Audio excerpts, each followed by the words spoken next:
What's up, Big 12 Nation? It is Tuesday night in America. That can mean only one thing. It's time for another edition of your favorite YouTube Big 12 college football show. That's right. It's the one. It's the only. It is the biggest 12 with me, your host, Clint Foster. Wherever you are, thanks so much for making us a part of your Tuesday. And it just occurred to me, for the sake of being impartial, we should probably change the color of these banners here. We'll make it purple, all right? We'll make it purple.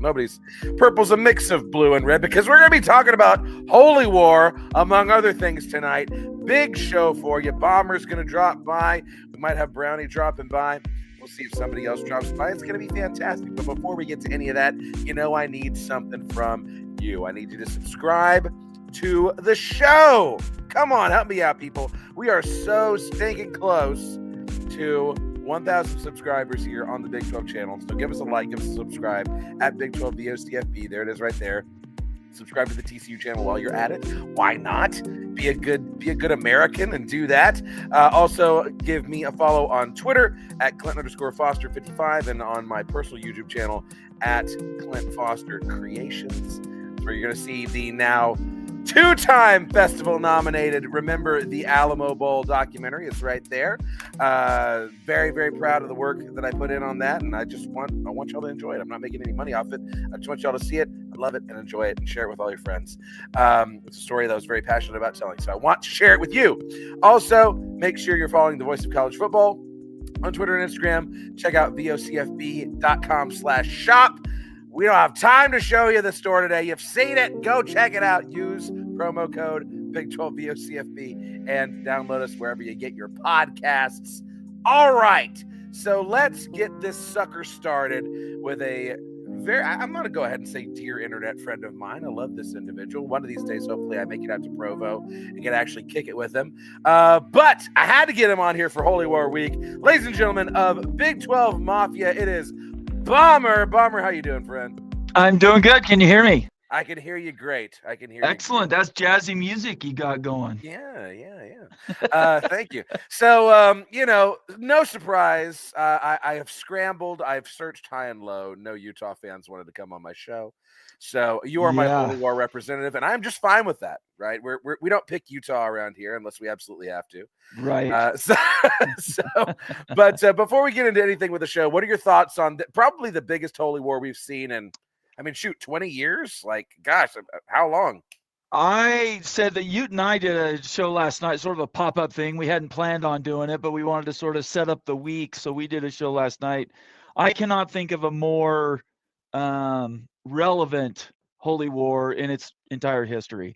There's obviously been times when either BYU and Utah have been up and the other has been down, and they've been trying to fight to get back to even keel, but there's a few things that all add up to being the biggest. First is they're both in the Big 12 Conference, which happens to be an autonomous league.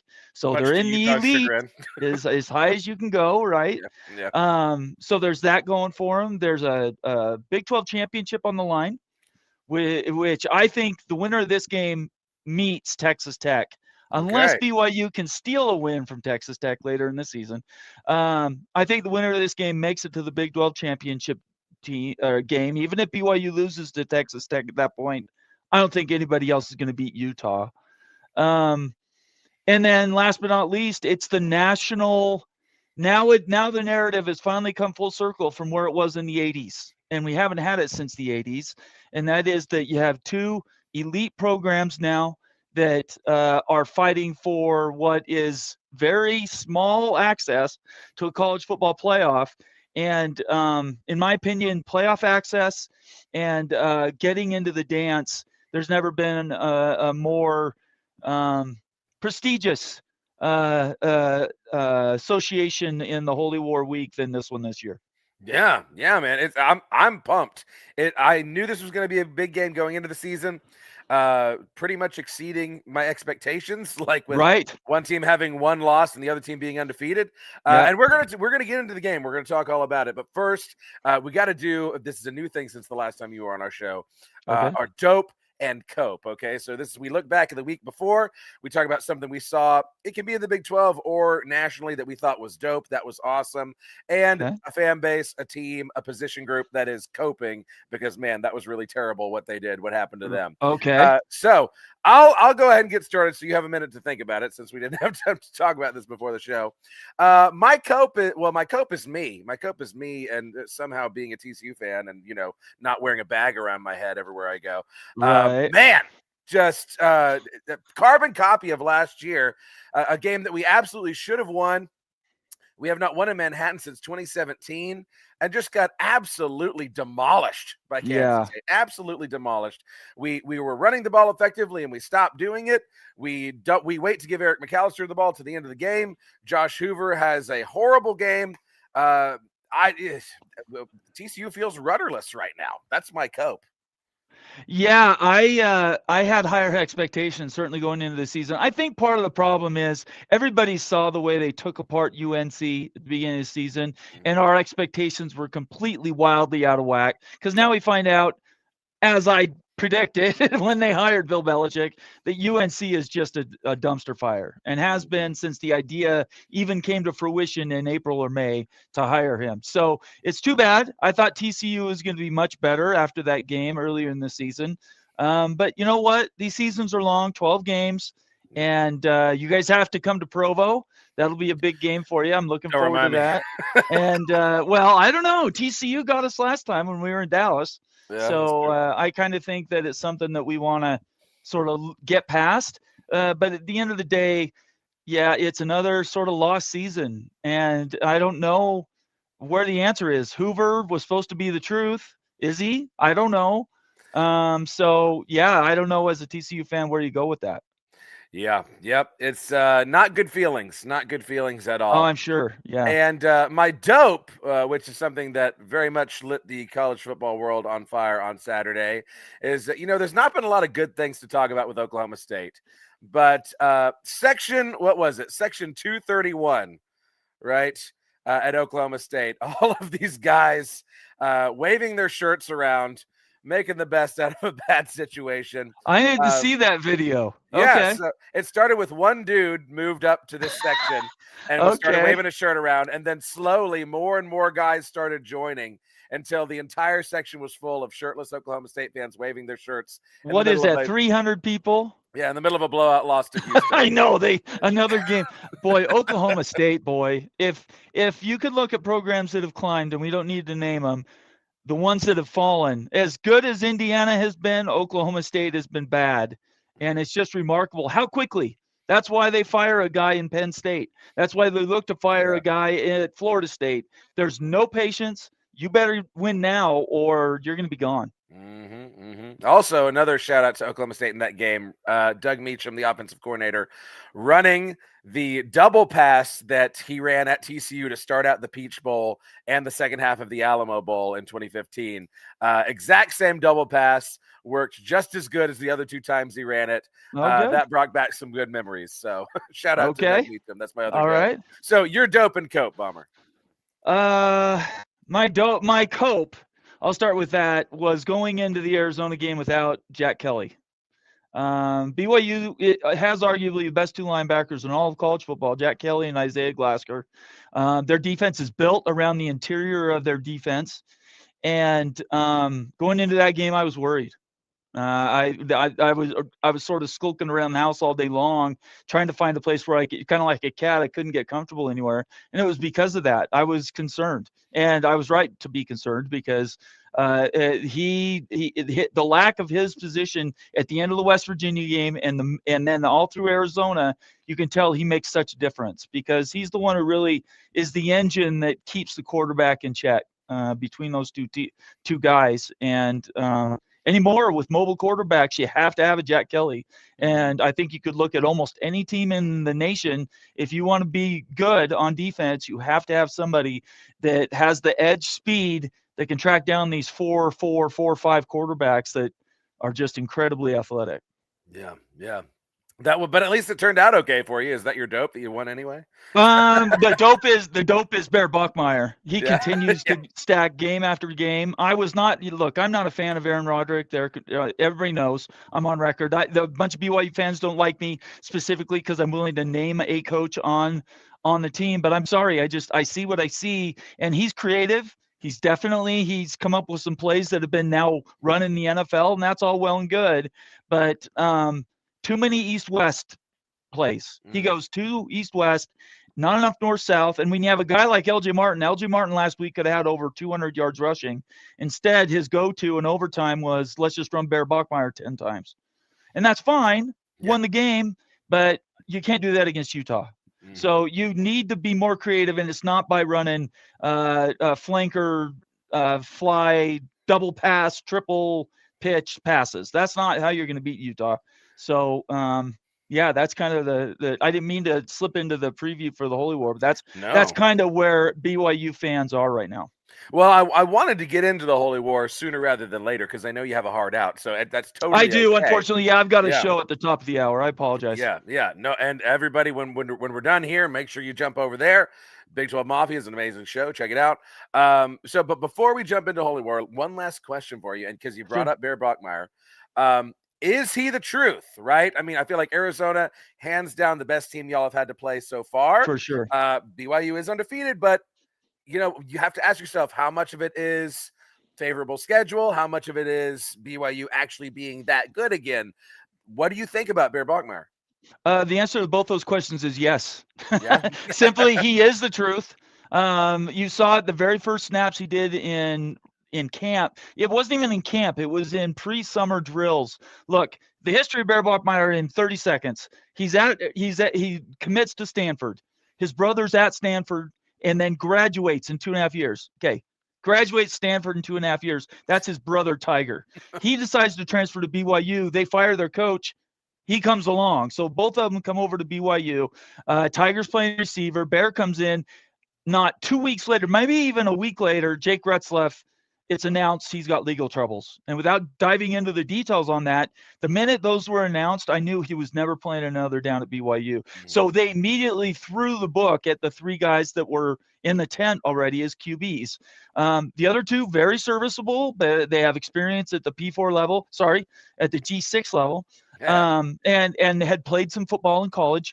Bear comes in, and within 2 or 3 weeks, he memorizes the playbook and then starts to learn the nuances of this self-same Aaron Roderick offense, which is very sophisticated. It's NFL level type play calling.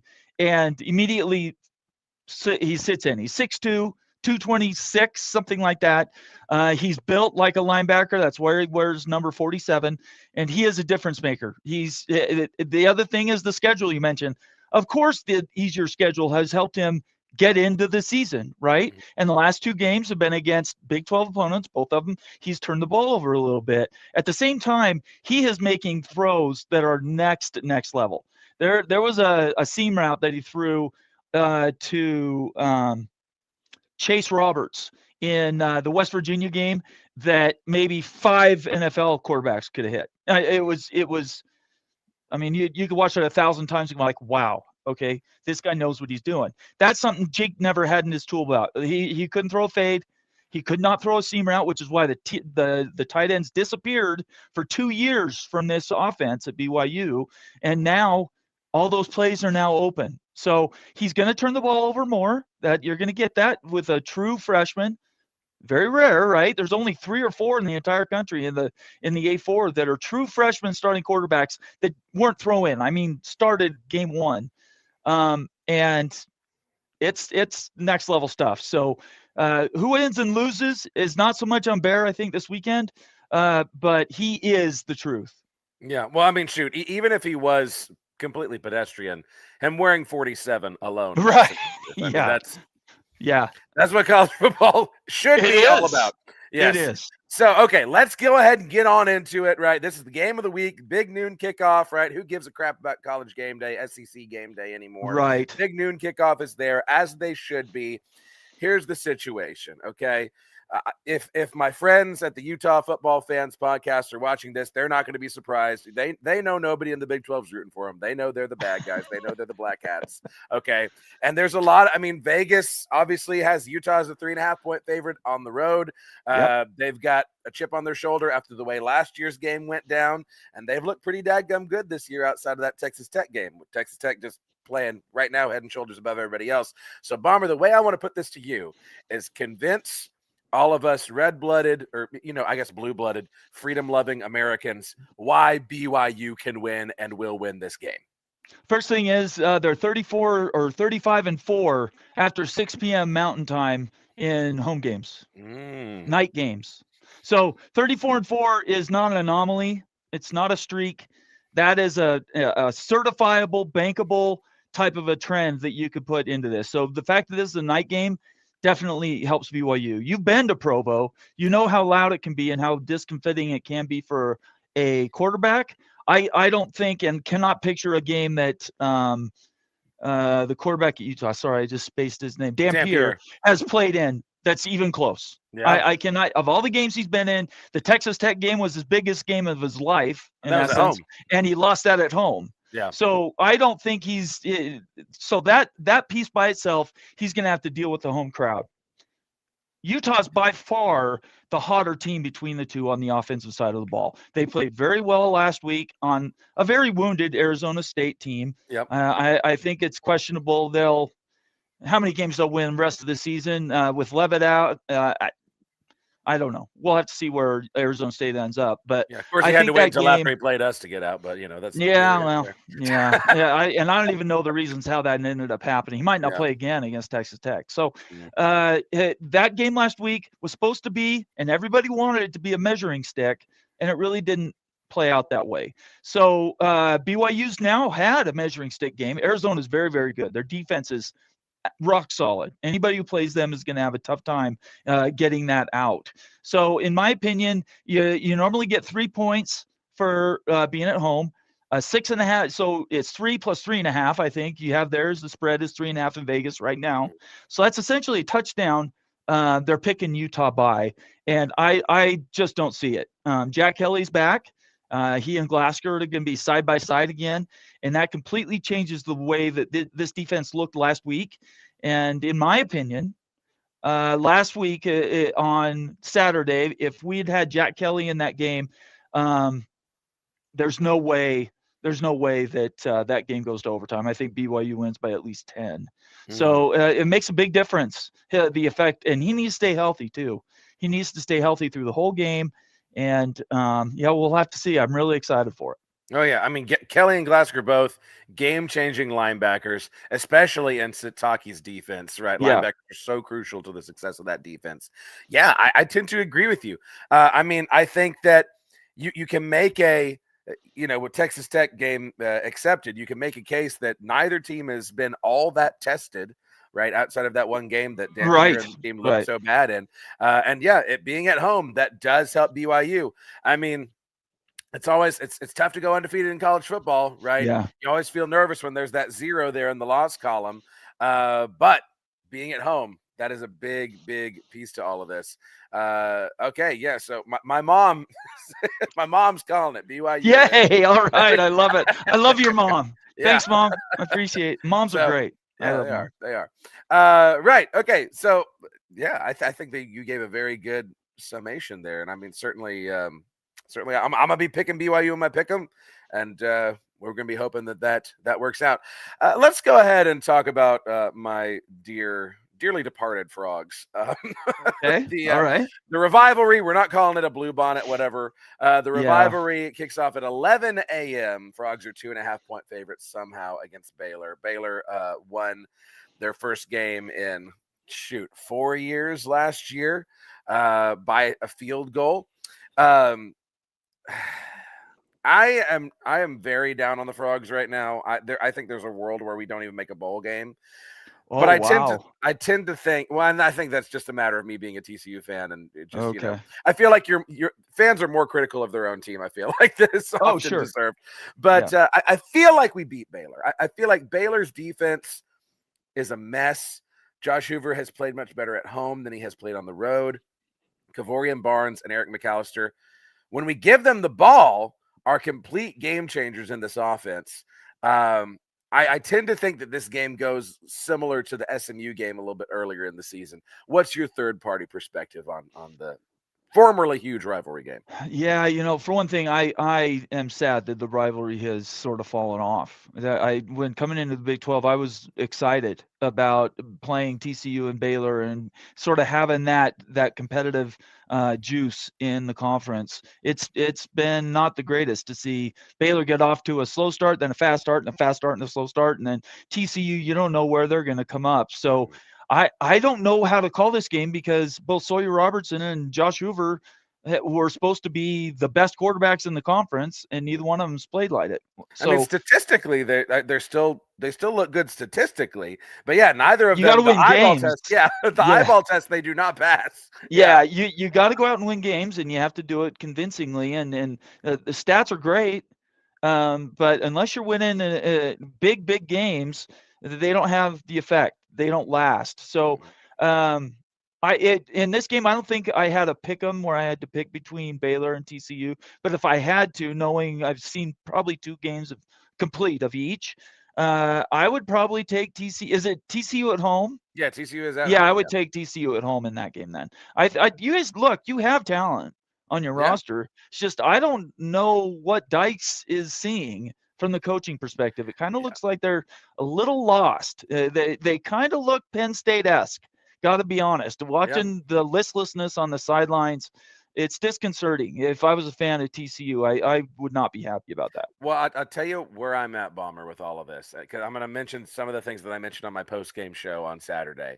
I truly believe, with the exception of maybe Texas Tech, TCU is as talented or more talented than every single other team in the Big 12. Yeah, see, there you go. But the chip on the shoulder that was there in those Gary Patterson years, the attention to detail, the discipline, the effort, the want to, is not there anymore.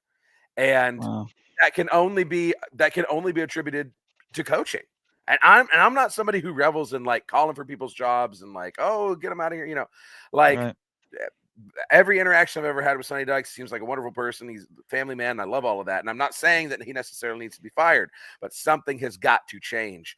This team has no identity. It hasn't had an identity since Gary Patterson's players left after that national championship run. That's right. I mean, it's just not there. And we feel rudderless. It feels like there's no direction. And this is a horrible time in the history of college football to be rudderless and not competing at the highest level. Which is why Penn State fired their coach after 3 straight losses, but he had a 32-8 record or something. I mean, there's no tolerance for pain anymore. You have to win. Yeah.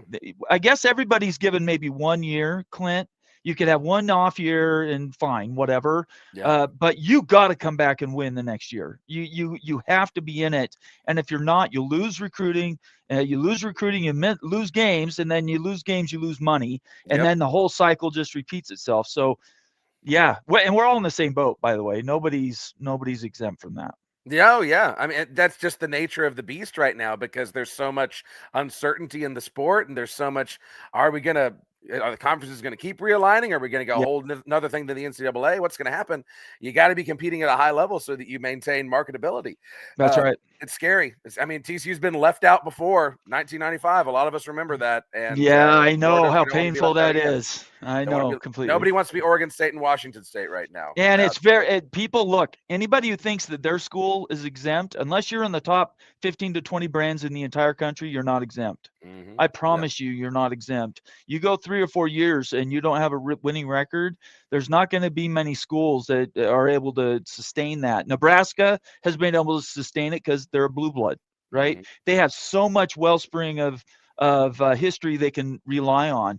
West Virginia, they're going through it right now, right? Yeah, Rich Rod's asking for patience. So, everybody's in the same boat. It's just who can sort of harness those special vibes. Got to keep your coaching staffs together, I think, is probably the biggest thing. Yeah, well, and that's the perfect segue into this struggle session. West Virginia. Okay, all right. 2 teams that are not in the best spot, near the bottom of the conference right now. Both of them with meet the new coach, same as the old coach, right? You've got the battle of Rich Rod versus Scott Frost. I tend to give. I don't know. I tend to give West Virginia a slight edge in this one, even though they're a 7.5-point dog. I don't know. I would take the points. Yeah. I would go West Virginia and take the points. Yeah. I don't believe this is the year for UCF. Maybe next year, but this is not the year. I mean, neither of these teams have looked impressive No. at all. No. West Virginia found a quarterback though last week against Yeah. BYU 2 weeks ago. Yeah. So they at least have somebody. I don't know who the quarterback is at UCF. Yeah, I can't remember. I know. To be honest with I you. know. I watched a little of that Kansas State game, and I don't even remember. Yeah. But yeah, that West Virginia game, that's another game I'm nervous about because TCU never plays well in Morgantown. I hate going there. Yeah. I mean, I love it. It's beautiful, but yeah, it's not a place you want to go play. I don't. Yeah. I mean, I don't care how bad they are. I'm nervous as crap about that game because Lord knows we have not looked good. I mean, we should have beat Kansas State. We did not look good in that game. So yeah, I think I'm picking West Virginia straight up in this game. I'm taking West Virginia in the upset at noon. I like it. I'm feeling spicy. Okay. So the Arizona Wildcats that you just managed to sneak by in overtime, going down to Houston to the third ward. This game is very interesting to me. Two teams that I feel like have improved significantly from last year. They feel like middle of the road Big 12 teams. I think I like Houston at home. I think coming off of that overtime loss, I think Arizona, it's tough to rejigger yourself and rally for a game against a Houston team that's very scrappy. What's your take on it, Bomber? It's early. I think that if it was at 3:30, I would take Arizona. But I think at home, I would lean in Houston, and if for no other reason, it's because the time it kicks off. That's a tough stretch. The BYU game took everything out of them. So I think they're very, very good. Arizona's very, very good. But I think Houston was my comeback pick for this season. So I'm really glad that they're doing well. Yeah, it's good to see him doing well. Now, we were talking about this one earlier, Texas Tech at Arizona State. If Sam Leavitt plays, and I was just Googling it, it says that Sam Leavitt did practice with the ones today. Okay. They're monitoring his foot. They're hopeful that he'll be able to play. I'd probably give him I haven't looked at an injury report, but I'd probably give him a questionable designation. If Sam Leavitt plays, I mean, this smells like trap game. This smells like Texas Tech upset all over it, playing in Tempe. But I don't know. Are we ready to go that far? Can anybody touch Texas Tech, do you think? Yeah, BYU in 3 weeks. Look, at the end of the day, I don't think Arizona State doesn't have the defense to contain Texas Tech, and Texas Tech defensive front is like NFL level. So I think that this could be a 17-point plus game, in my opinion. Haven't seen a defense like that in Lubbock, maybe ever. Yeah, certainly I don't know that I have since the early '90s or late '80s. I mean, yeah it's really annoying actually that they're as good as they are. Like, why did this work? Why did it work that you just buy? Now, Dishfish does bring up that Baron Morton is hurt, but listen, I really think Hammond's better. I would go with Hammond anyway. I think Hammond's better. I saw that Utah game, and that was not a joke. Kid is good, and BYU and Utah both whiffed on him. So yeah. Now, this is the least suspenseful game on the schedule. I got like 3 minutes. Okay, You know. Sorry. So my question for you is Cincinnati going to win? Is Cincinnati going to cover? But is Cincinnati a legitimate contender for the Big 12 championship in your eyes? I don't think this year. Yeah. No. BYU has to play Cincy, and so does Utah. So we will know in a few weeks how good Cincinnati really is, and maybe I'm totally wrong. I've overlooked teams before. I think they're a year away yet. So if they can keep their team together, I think next year you could easily see them saying, yeah, they could be picked to be near the top of the Big 12. I just don't think this is the year. Yeah, that's another team that it's nice to see them competing again, though. It very much is. Yeah. Unfortunately, Oklahoma State being down sort of offsets. Yeah, we need all the schools to be better. It'd be nice if we could all figure it out. Well, Bomber, I appreciate you stopping by. I'll let you run on to your show. I'm sorry about that. We need to do this again soon, Clint, so we could spend more time, though. I'm happy to do that. Absolutely. Always love having you on the show, man. Tell the people where they can find you before you leave. You bet. Just go on YouTube and go to College Football Mafia. We have our channel. I've got a team. And we cover all of college football, but we certainly center our center of our universe is the Big 12. So if you're a fan of the Big 12, check us out. And we do everything we can. I really appreciate your time. College Football Mafia at the top of the hour. So in 5 minutes. Yeah. We'll talk to you later, okay? Go Cougs this week and only this Cougs. week. All right. Peace. See ya. See ya, man. All right. All right. Another thing. So before I move on to another piece of breaking news, and let me actually get my background adjusted here.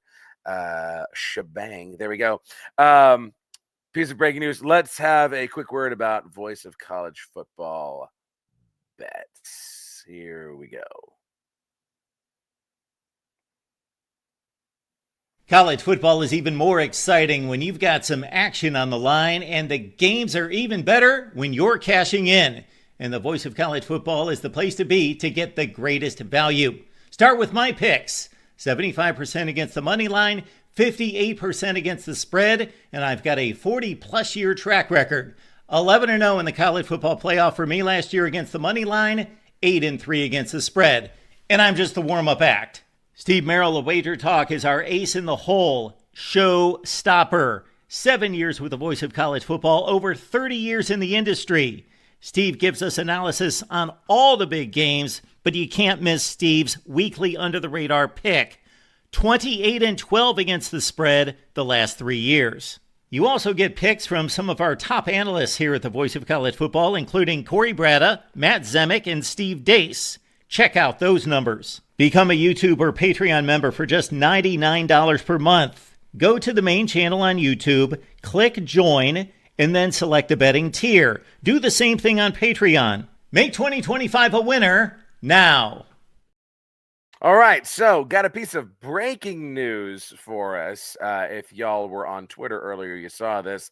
The Big 12 Conference official Twitter account with an absolute kill shot across the bow to Brett Venables. So Brett Venables was doing, I guess, his media availability on a Tuesday and said that playing in the SEC is, of course, it's very hard. It's just the hardest league that you could ever play in. And oh, you poor baby. And yes, every single team should be in the top 25 because why the hell not? So his exact quote is, "This isn't the old Big 12 days where Oklahoma destroys everybody every single week except one game of the year." And the Big 12 Conference quote tweeted it. Here, you got it right here. Coach Venables lost 8 conference games in his 2 seasons in the Big 12. Oh, Lord. They got him. Got him. Oh, man. I mean, and of course, all the Sooner fans are in their feelings and like, oh, well, we ran the conference for 20 years, dang it, and blah, blah, blah. But this is not wrong. This is not false, right? Brett Venables wants to act like he's Mr. Big Dog. Run it. This is the curious thing that always seems to happen, right? A team leaves the Big 12, whether it's an A&M who, barely ever sniffed a Big 12 title, or a Texas who had a decade of irrelevance and struggling. And then all of a sudden they go to the SEC and they do really great. And everyone's just kind of like, man, I guess just something about them being in the SEC just made them awesome. I don't understand what it is. Really? You don't understand what it is? Okay, well. But yes, bravo to whoever is running the Big 12 Conference Twitter. You love to see it. You really love to see it. Well, this is a shorter show than usual this week, but I know we kind of I only had one guest, and we kind of ran through those predictions pretty fast and Dope and Cope, and that piece of breaking news there for you. So that's really all I've got for you this week, unless you want to just hear me continue to just drown in my tears of being a TCU fan. But I will tell you this, right? Why don't you go ahead and download Novig? Use promo code Voice of College Football Big 12. That's going to give you a nice little promotional deal when you download that app. If you're into betting, if you're into picking football games, right? This is definitely an app that you're going to want to check out as long as you are 21 years old. So got to be 21 years old or older to download it, but download it, check it out, use that promo code. That's going to be a big help to us. Almost as big of a help if you subscribe to the show and tell everyone you know about it. Okay, so that's the other thing I need you to do. And remember, when we're talking about Novig, when we're talking about Voice of College Football bets, any of this stuff, if you've got a gambling problem, call 1-800-GAMBLER. Don't mess around with that. Get yourself some help. All right, so there we go. And Dishfish, thank you for always reiterating in the chat. We appreciate you, brother. Okay, so yeah, that's our show for this evening. Easy breezy, beautiful. We're in and we're out. Quick and fast. Thanks so much for making us a part of your Tuesday night. Thank you, of course, always to Bomber for coming out. And subscribe to the show, y'all, at Big 12 Voice of College Football and at TCU Voice of College Football. If you want to, hear me lament my life circumstances every Saturday night after a TCU game. Who doesn't? Who doesn't want to hear that? Also, follow my Twitter account. There it is, at Clint_Foster55, and my personal YouTube channel at Clint Foster Creations. Check out Remember the Alamo Bowl. I'm actually in the beginning stages of working on another short documentary. So it's going to be like a 30-minute short. But I've really caught the film bug. And I like that I can take my time and I can work on it in my free time. The hard thing, especially in this season of my life with where I am with teaching and coaching and doing all of the things that I'm doing, it's very difficult to turn around the short comedy video that I used to be able to. But this allows me my creative process can breathe a little bit more. But anyway, TCU fans and college football fans in general, I think you'll like what I'm cooking up whenever I get it put out into the world. Hopefully by this time next year. Okay, so yeah, do that. Follow the Voice of College Football on Twitter, Instagram, at the VOCFB. Very easy to find. Engage in the conversations. Check out Voice of College Football shop, voiceofcollegefootball.com. All right, and download us wherever you get your podcasts. All right, so until next week, I love you. I hope your team wins. And go Big 12. We'll see you around, folks.